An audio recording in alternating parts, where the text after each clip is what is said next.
Pendientes de esto, miramos a los mercados, lo hacemos en los próximos minutos de la mano de María Marcos, analista de mercados Forex en Monex Europe. ¿Qué tal? Muy buenas tardes.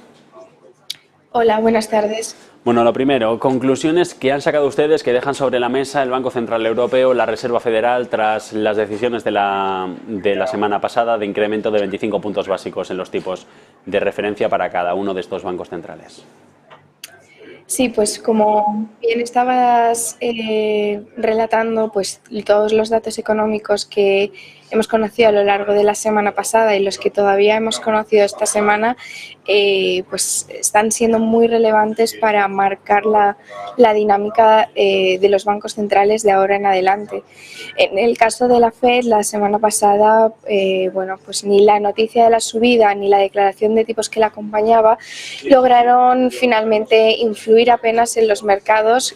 ante una subida, pues como te digo, prácticamente descontada de 25 puntos básicos, que dejó el rango objetivo de los fondos federales en lo que podría ser su nivel terminal del 5,25-5,5%. En el caso del Banco Central Europeo vimos de manera similar a la Fed una subida también de 25 puntos básicos,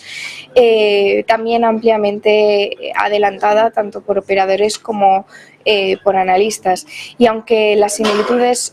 no acaban aquí, o sea, la declaración de los tipos de interés tampoco logró aportar grandes dosis de nueva información con respecto a la última decisión y hemos visto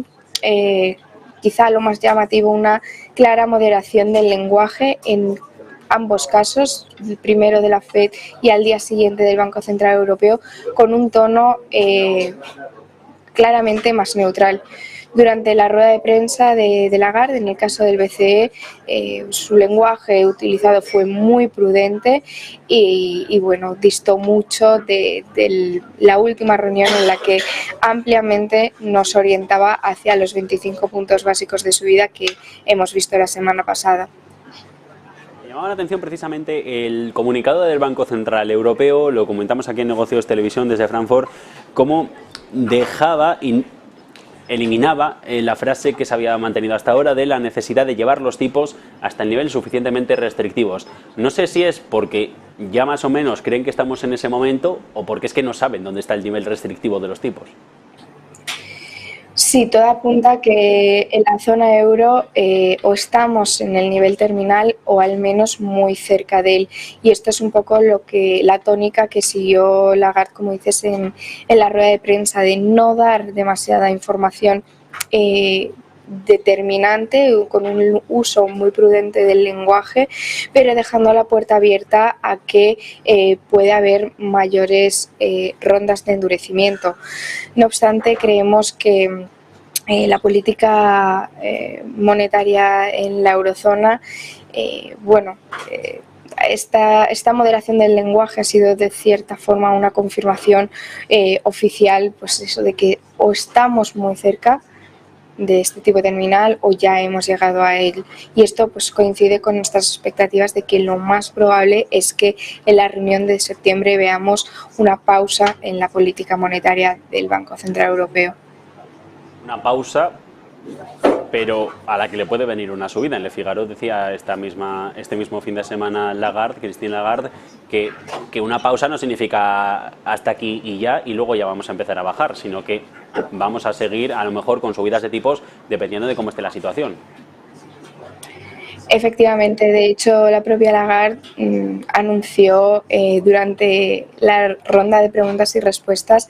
que en la reunión de septiembre podríamos ver una pausa, una subida o de ahí en adelante, pero que con total seguridad lo que no vamos a ver es un recorte de tipos. Esto es información poco relevante porque es algo con lo que ya contábamos, y también hizo referencia a esa naturaleza posible de una posible pausa, ¿no? Que podría ser indefinida o que durase tan solo una reunión, como vimos en la Reserva Federal el pasado mes de junio, por lo que, como decimos, y un poco el resultado general de esta de esta decisión ha sido muy poca información adicional, un lenguaje muy prudente para no guiar claramente a los mercados hacia una u otra opción, dejando la puerta abierta una vez más a la dependencia de los datos. Claro, lo único que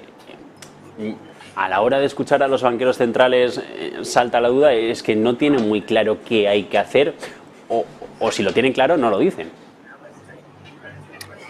Sí, bueno, más que no tenerlo claro, probablemente, y sobre todo mirando el perfil de crecimiento de la eurozona, como digo, pues querrán ser prudentes, ya que la situación, y aunque hayamos visto bastantes similitudes con respecto a Estados Unidos, en el caso de la eurozona,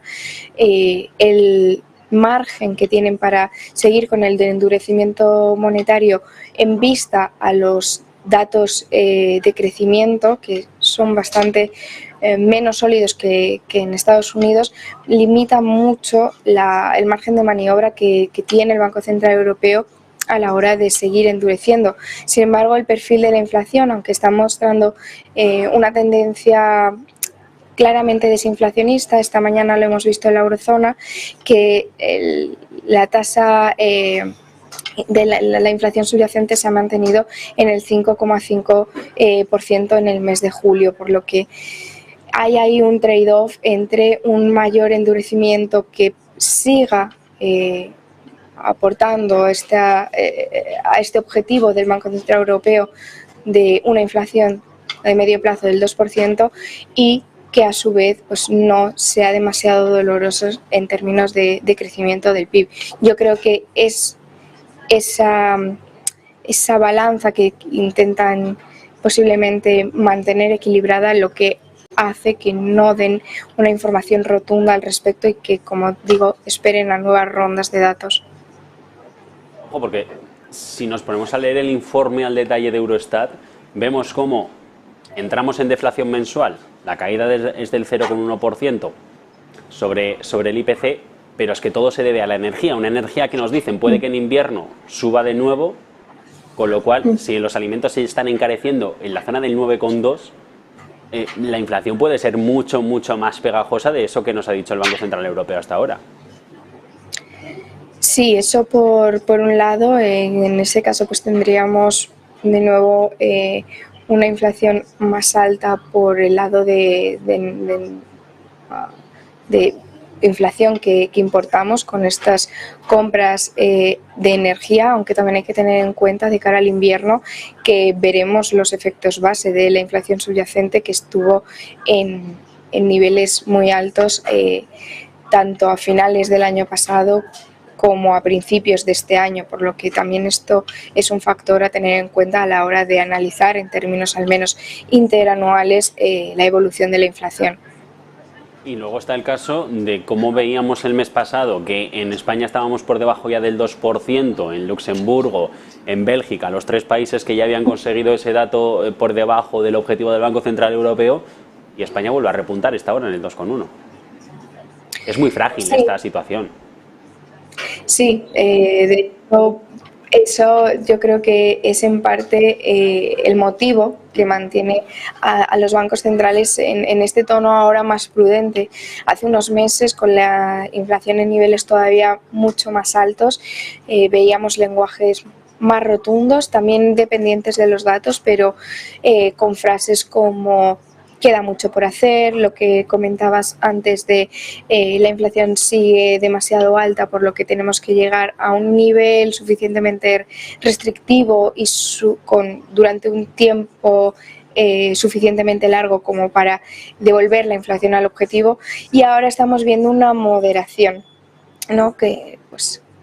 como comentaba, el perfil de crecimiento, sobre todo en la eurozona, va a limitar la acción del Banco Central Europeo y, por tanto, cualquier repunte en determinados componentes de la inflación pues va a ser muy delicado ahora mismo de tratar, y ya lo avisábamos el mes pasado, que era demasiado pronto para cantar victoria con un solo informe de inflación favorable. Bueno, Inglaterra, Brasil se reúnen esta misma semana. ¿Con qué escenario jugamos estos partidos? Bueno, pues en el Banco de Inglaterra las apuestas del mercado están siguen divididas entre una nueva subida de 50 puntos básicos en línea con lo que ya ocurrió en la pasada reunión del mes de junio, o optar por un tono más moderado de manera similar a lo que hemos visto la semana pasada con la FED y el Banco Central Europeo. En cualquier caso, bueno, los riesgos se mantienen al alza para esta subida de 50 puntos básicos. Recordamos también que no solo se toma una decisión de política monetaria, sino que se va a publicar una actualización de las previsiones macroeconómicas del Banco de Inglaterra. Y bueno, en cualquier caso creemos que si se confirma esta subida de 50 puntos básicos, esperamos una mayor apreciación de la libra, hablando de divisas tanto con respecto al dólar como con respecto al euro. María Marcos, analista de mercados Forex en Monex Europe, como siempre un placer. Muchísimas gracias por haber atendido a Negocios Televisión. Buena tarde. Muchas gracias.